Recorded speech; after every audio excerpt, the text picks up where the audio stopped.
এই যে কুসুমপুর গ্রাম, এই গ্রামে মানুষ অনেক সুখে শান্তিতে বসবাস করে, কিন্তু কার যেন কুনজর পড়েছিল এই গ্রামে। হতে লাগলো চুরির উপদ্রব, আর এই কারণে মানুষ অনেক হতাশ হয়ে গেল। তারপর যা হলো তা তো বলারই কথা নয়, নিজের চোখেই দেখে নাও তারপর কি হলো। আমি হচ্ছি একজন চোর, কিন্তু না, আমি হচ্ছি একজন পুলিশ। আমাকে থাকতে হবে পুলিশের মতো, কেউ যেন বুঝতে না পারে আমার কাণ্ড কারখানা। হা হা হা। এই গ্রামে একটা গৃহস্থের বাড়ি আমি ফাঁকা রাখবো না, সমস্ত বাড়ি চুরি করে ভরিয়ে দেবো, আর যে আসল পুলিশ তাকে মেরে দেবো। হা হা হা। একথা বলে ছদ্মবেশ ধারণকারী সেই চোর চলতে লাগলো গৃহস্থের বাড়ির দিকে, এবং তারপর যা হলো তা তো ভাবারই কথা নয়। আরে আমার কি সৌভাগ্য, স্বয়ং আমার বাড়িতে পা দিয়েছে দারোগা সাহেব। আমার কি সৌভাগ্য, কিন্তু আমি কি কিছু করেছি? আরে আপনি আমাকে দেখে এত ভয় পাচ্ছেন কেন বলুন তো? আরে আমি তো একজন মানুষ নাকি? পুলিশের শুধু পোশাকটাই যা পরেছি। আপনি না কি বলেন না। আচ্ছা, আমাকে কি একটু বসতে বলবেন, নাকি আমি দাঁড়িয়ে থেকেই চলে যাব?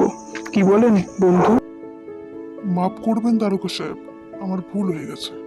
আর আপনি আমাকে বন্ধু বললেন, আমি সত্যিই খুব ভাগ্যবান দারোগা সাহেব। আপনি এখানে বসুন, আমি আপনার জন্য কিছু ব্যবস্থা করি। জানি ছোট ঘর, কিন্তু আপনার যত্নের কোনো ত্রুটি করব না। আপনি এখানে বসুন, আমি আপনার জন্য কিছু ব্যবস্থা করে আনছি। আর হ্যাঁ দারোগা সাহেব, আপনি কি নতুন? না মানে আপনাকে কোনোদিন তো দেখিনি, আপনাকে নতুনই লাগছে, তাই বললাম আর কি। আচ্ছা ঠিক আছে, আপনি বসুন। তারপর সেই ছদ্মবেশী পুলিশ অর্থাৎ চোর ভাবতে লাগলো এই গিয়ে কি করে চুরি করা যায়। আর সেই সময় সাদা পাঞ্জাবি পরা ভদ্রলোক পুলিশের দিকে আসতে লাগলো তাকে সেবা করার জন্যে, এবং পুলিশ ভাবলো আহা। আহ, কি ভালো।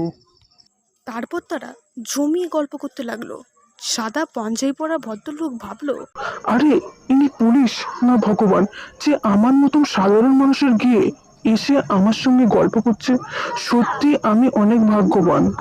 ইনি আমাদের গ্রামে এসছে মানে আমাদের সকলেরই মঙ্গল হবে। বাহ, ভগবান যা করে তা তো মঙ্গলের জন্যই করে। আচ্ছা বন্ধু, এবার আমি চলি। অনেকক্ষণ তো হলো তোমার গিয়ে বসলাম, বেশ ভাল লাগলো, বিশ্বাস করো। আবার একদিন আসবো, অনেক কাজও পড়ে আছে বুঝলে। আবার একদিন আসবো, তুমি মন খারাপ করো না। আমি আবার আসবো তোমার সঙ্গে গল্প করতে। আর তুমিও ভালো থেকো। হ্যাঁ দারোগা সাহেব, আপনি আবার এলে সব থেকে খুশি আমিই হব। আপনি আবার আসবেন দারোগা সাহেব। আর আমার গিন্নি একটু ডাকছে, তাই আমি একটু শুনে আসছি। আপনি আসুন না আমার সঙ্গে দারোগা সাহেব। তারপর সাদা পাঞ্জাবি পরা ভদ্রলোক যখন বেরিয়ে গেল, তখন সেই চোর তাদের ধনসম্পদ নিয়ে সেখান থেকে বেরিয়ে গেল, এবং যখন তাদের সামনে দিয়ে বেরালো তখন সেই চোর অন্য ছদ্মবেশ অর্থাৎ চোরেদের ছদ্মবেশে বেরালো, যাতে কেউ বুঝতেই না পারে যে সে চোর। পাঞ্জাবি পরা ভদ্রলোক বাঁচাও বাঁচাও করে চিৎকার করলো। কিছুদিন পর দারোগা বাবু, দারোগা বাবু, আমাদের বাঁচান, চোর আমাদের সব শেষ করে দিল দারোগা বাবু। আরে কি হয়েছে? আমি তো এক্ষুনি আপনার গিয়ে থেকে এলাম, তখন তো দেখলাম সবই ঠিক ছিল, কিন্তু এখন কি হয়েছে? আচ্ছা আচ্ছা, আপনি একটু বসুন। আপনাকে দেখে মনে হচ্ছে আপনি অনেক চিন্তায় আছেন। আপনি বসে আমাকে কষ্ট করে সবকিছু বলুন, তাহলেই তো আমি বুঝবো। আপনি দেখুন, মন খারাপ করবেন না, আমি তো আছি নাকি, আপনার বন্ধু। দারোগা বাবু, আপনি যখন ছিলেন তখন তো ঠিকই ছিল, কিন্তু না জানি আপনাকে দেখতে পেলাম না, আর সেই সময় একটি চোর আমাদের ঘর থেকে আমাদের ধনসম্পদ সমস্ত কিছু নিয়ে চলে গেল। আমরা এখন কি করব দারোগা সাহেব? আমাদের একটু রক্ষা করুন, আপনি ছাড়া আমাদের কেউ নেই। দেখুন, আপনি একদম চিন্তা করবেন না, আমি আপনাকে কথা দিচ্ছি ওই চোরকে আমি ধরে আপনার কাছে টেনে আনবো, এবং ওই চোর কেন এরম করেছে তাও আমি জিজ্ঞাসা করবো। এই গ্রামে তো কোনোদিন চোরের উপদ্রব শুনিনি, কিন্তু এখন আমি আসার পর যেন বাড়লো। আমার যে কি খারাপ লাগছে। আচ্ছা আপনি যান, আমি দেখছি কি করা যায়। তারপর সে সাদা পাঞ্জাবি পরা ভদ্রলোক সেখান থেকে চলে যায় এবং দারোগাবুকে বিশ্বাস করে। দারোগাবু তাকে অনেক স্বস্তি দিয়েছে। তারপর যা হলো আরে আরে আরে, আমি হচ্ছি সাধু পুরুষ পুলিশ, কিন্তু না, আমি হচ্ছি চোর। এই গ্রামের একটা গৃহস্থের বাড়ি আমি ফাঁকা রাখবো না, সমস্ত বাড়ি চুরি করে ভরিয়ে দেবো। এটাই আমার প্রতিজ্ঞা। আর আসল পুলিশকে সমস্ত কাজ শেষে গেলে গুলি করে মেরে উড়িয়ে দেবো, নয় ছুরি ঢুকিয়ে তার পেট একদম ফাঁপা করে দেবো। হা হা হা, দেখি কে বাঁচায়। কিছুদিন পর সেই ছদ্মবেশ ধারণকারী পুলিশ অর্থাৎ চোর সমস্ত গৃহস্থের বাড়ি থেকে চুরি করতে থাকে, আর কেউ বুঝতেই পারে না যে এটা পুলিশ নয়, চোর। একদিন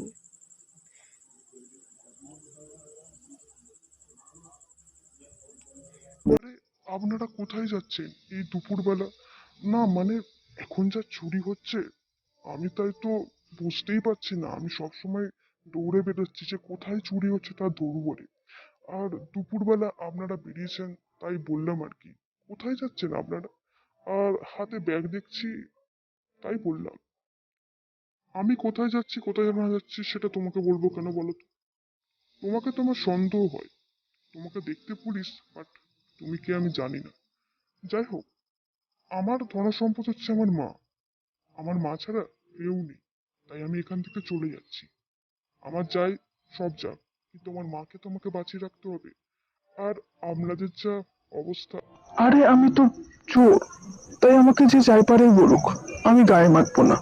চোরের উচিত সব কথা গায়ে মাখা। আর আমার তো কাজ একটাই, লোকের বাড়িতে গিয়ে চুরি করা, আর সেটা আমি সুষ্ঠুভাবে পালন করছি। আর এতে কার কি বললো কে কি বললো না তাতে আমার কিছু যায় আসেই না। 1 মাস পর গ্রামের সমস্ত ঘিয়ের বাড়ি তো চুরি হলো, শুধুমাত্র এই ঘিয়েই বাকি আছে। শুনলাম এই ঘিয়ে নাকি কোনো রোগা পালন আছে, সে নাকি খুব শক্তিশালী।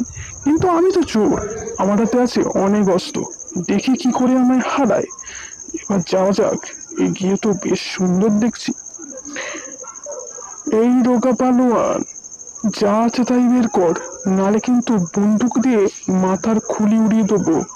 তাড়াতাড়ি বার কর, বলে দিলাম আমি।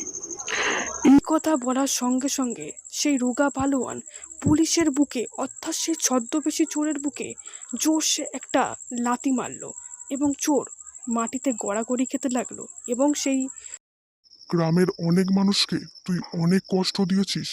তোর আর কোনো বদমাশি আমরা আর কেউ সহ্য করব না। আমি তোরই অপেক্ষা করছিলাম, আর দেখ তুই নিজেই এসছিস। তারপর সেই পালোয়ান সকল গ্রামবাসীদের হাতে চোরকে ধরিয়ে দেয় এবং তারা উচিত শাস্তি দেয়।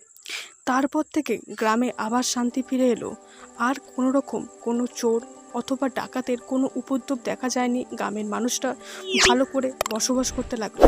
তো বন্ধুরা, আজকের ভিডিও এই পর্যন্ত। আশা রাখছি তোমাদের ভিডিওটা অনেক ভালো লেগেছে।